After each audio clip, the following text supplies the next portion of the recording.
রাতের বেলা কাজ করতে বসেছিলাম। রুমের লাইটের আলো কম, যার কারণে শাড়ির কালারটাও বোঝা যাচ্ছে না, রঙের কালারটাও বোঝা যাচ্ছে না। ২ টা কালারই কেমন জানি ফ্যাকাশে, ফ্যাকাশে লাগছে। আমি মূলত আকাশি কালার শাড়িতে কমলা রঙের বাগানবিলাসের ফুলের কাজটা করতেছি। এর আগে আমি আপনাদেরকে একটা শাড়ি কাজ করে দেখাইছিলাম বাগানবিলাসের। সেটা হচ্ছে লেমন কালার শাড়িতে গোলাপি রঙের ফুল হবে আরকি। ওই কালার লেমন কালার শাড়িতে গোলাপি রঙের বাগানবিলাস শাড়িটা আমি আপনাদেরকে করেই দেখিয়েছিলাম।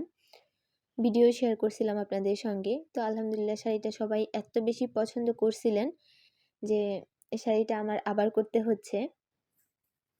আর আমি চেয়েছিলাম যে একটু ভিন্ন একটা কালার করি, কারণ সবাই যে সবসময় একরকম কালার পছন্দ করবে সেটা না।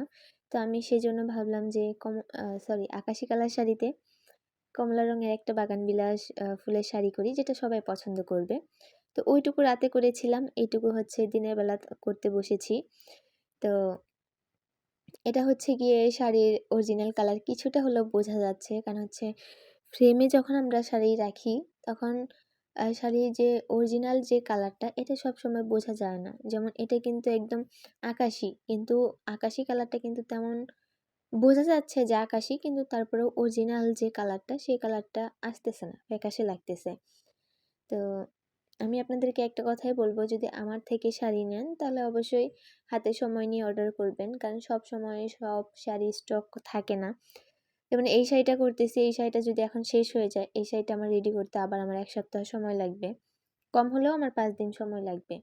আর যেহেতু সামনে ঈদ চলে আসতেছে, আপনারা চাইলে কিন্তু এখন থেকেই অর্ডার করতে পারেন, কারণ আমার হ্যান্ড প্রিন্ট করতে সময় লাগবে। আমি একটানা কোনো কাজ করতে পারি না, কারণ হচ্ছে আমার আরও বাড়তি কাজ আছে। আর শাড়ি পেইন্ট করতে কিন্তু সময় লাগে, কম হলেও হচ্ছে গিয়ে ৭ দিন করে সময় নেই একটা শাড়ির জন্য। যদি শাড়িটা স্টকে রেডি করা থাকে তাহলে সেটার সাথে সাথেই দিয়ে দিতে পারি, আর যদি রেডি না করা থাকে তাহলে কিন্তু আমার আবার আর্ট করে দিতে হয়। তো সেটার জন্য আমার কম হলেও ৭ দিন করে আমি সময় নিই। আর যেহেতু সামনে ঈদ চলে আসছে, এখন কিন্তু সবাই হ্যান্ড পেইন্টের জিনিসগুলা কিন্তু আগেই মানে অর্ডার দিবে, কারণ হচ্ছে হ্যান্ড পেইন্ট শাড়িগুলো করতে সময় লাগে।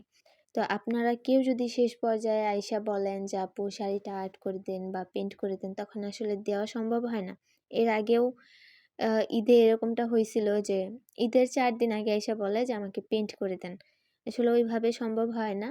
তো যারা ঈদের জন্য কোনো কিছু নিতে চান তারা অবশ্যই হাতে সময় নিয়ে আগে অর্ডার করে ফেলবেন।